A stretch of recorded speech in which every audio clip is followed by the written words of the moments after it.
एक पहाड़ी गांव में लीरा नाम की युवती रहती थी।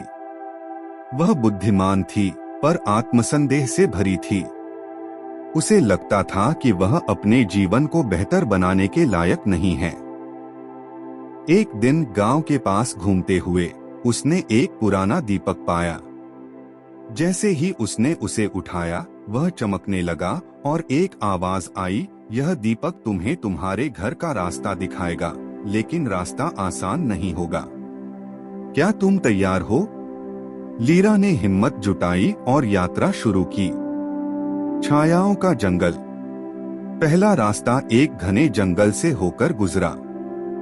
वहां की परछाइयां उसके डर और असफलताओं को दोहराने लगी। तुम नाकाम हो, तुमसे कुछ नहीं होगा।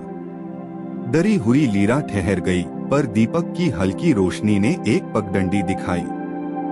जैसे ही वह आगे बढ़ी, डर की आवाजें धीमी पड़ गईं। सबक डर से भागने के बजाय उसका सामना करने से हिम्मत बढ़ती है। पश्चाताप की नदी। दूसरा पड़ाव एक नदी थी जिसमें उसके पछतावे तैर रहे थे। नदी की आवाजें कह रही थीं, काश तुमने वह किया होता।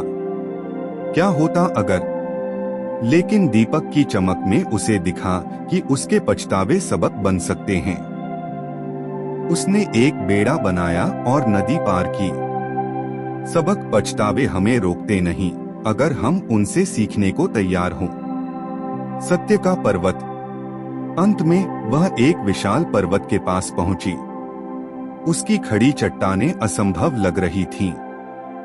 लेकिन जैसे जैसे वह चढ़ती गई, दीपक की रोशनी तेज होती गई, हर कदम में सहारा देते हुए। शिखर पर पहुंचते ही दीपक सूरज में बदल गया और उसने अपने गांव को नए नजरिए से देखा। सबक। कठिनाइयां हमें अपनी क्षमता को पहचानने का मौका देती हैं। गांव लौटने पर लीरा ने अपने अनुभवों से दूसरों को प्रेरित किया। वह सबके लिए आशा की किरण बन गई।